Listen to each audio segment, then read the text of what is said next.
Good morning. We are discussing the topic of conflicting kingdoms. As Christians, we live as foreigners in the kingdom of this world because we are citizens of the kingdom of heaven. And these two kingdoms have opposing values.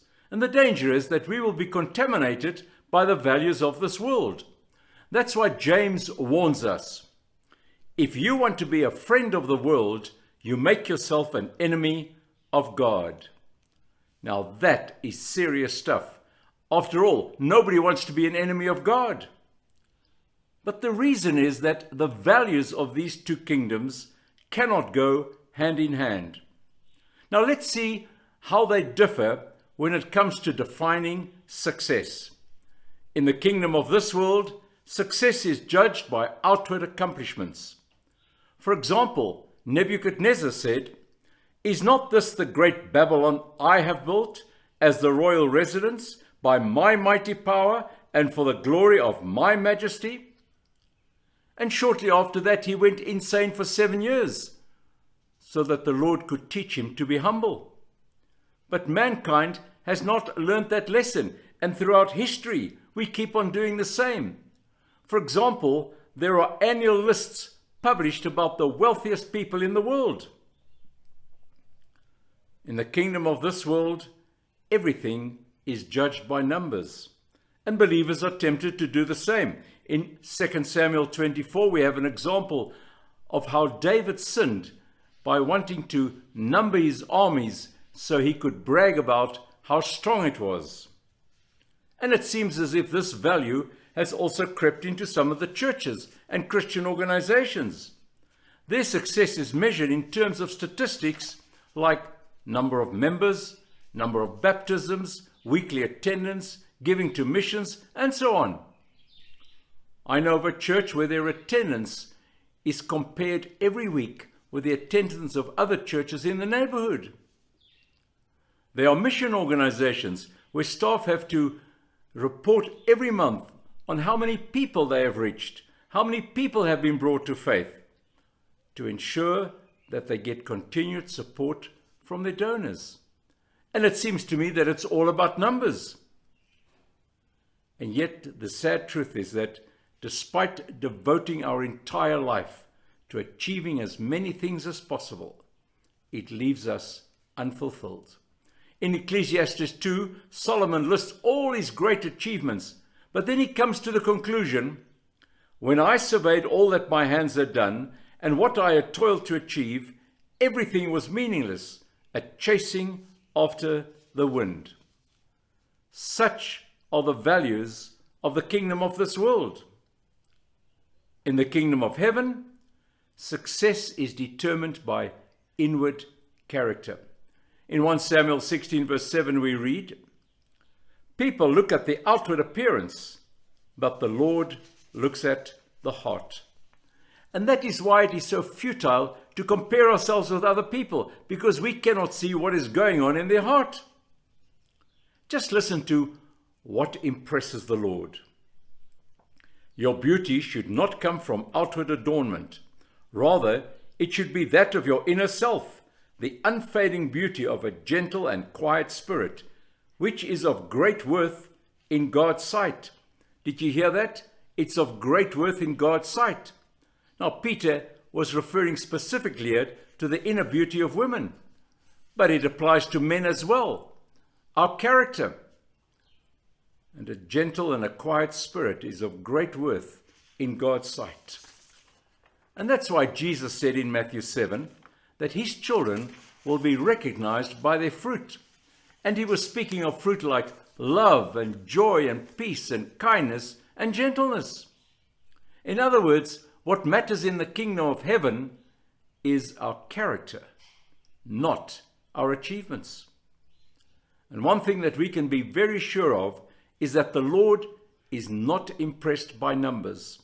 For example, while Jesus was sitting at the temple, a poor widow came in and put 2 very small copper coins, worth only a few cents, into the temple treasury.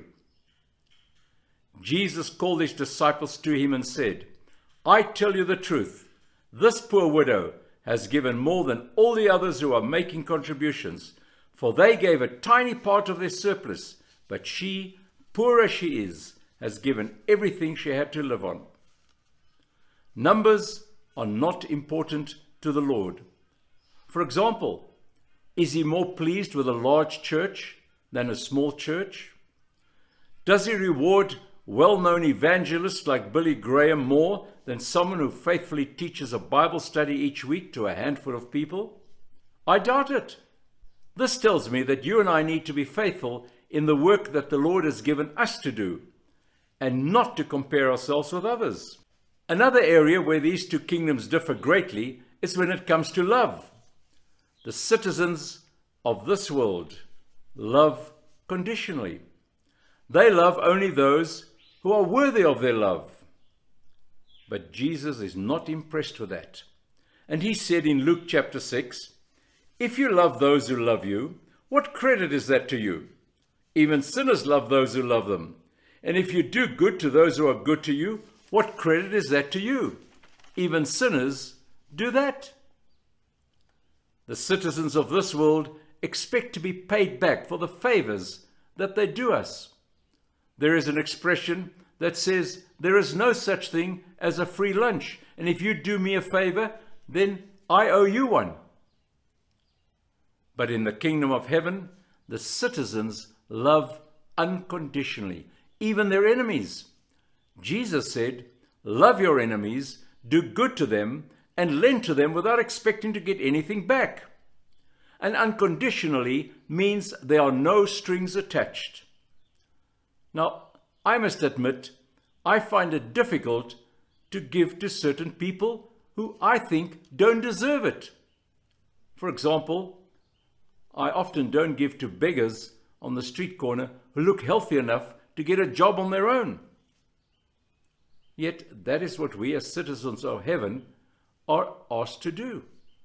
We are to lend to those in need, even though the chances of them paying back is very slim.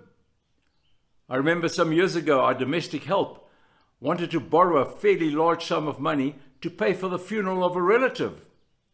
And I knew that the chances of her being able to pay me back were very slim. And she tried very hard, but in the end, I said to her, no, she doesn't have to worry about that. Because that's what citizens of the kingdom of heaven do. Another thing that Jesus said, when you give a banquet, invite the poor, the crippled, the lame, the blind, and you will be blessed. Although they cannot repay you, you will be repaid at the resurrection of the righteous. Well, that's a tough call. The closest I have ever come to befriending a beggar at the intersection near our home is to greet him by name and then give him something. And that is a long way off from what Jesus asks us to do. And we can befriend those who are lonely, those who live on their own. We can invite them home for a meal or even take them out for coffee, take them to a show, knowing that they will never be able to pay us back. Some time ago, I helped a friend to pay for some accommodation, and he said to me that he felt very bad that he was unable to pay me back, to which I responded, "You don't have to repay me, but you do need to give to somebody else who is in need." And then he told me that he had just given a set of tools which he no longer needed to a young man who did need them. You see, that's how love in the kingdom of heaven works. It goes around in a circuit. Shall we talk to our God of love? Lord, forgive us for the many times we have compared ourselves with others and felt envious that we are seemingly not as successful as they are. Teach us to develop godly characters and to be more like you. Then we will be successful in your eyes. Father, you have given us so much, even though we did not do anything to deserve any of your blessings. Make us willing to give to others, whether they deserve it or not, for then we will be like you. Amen.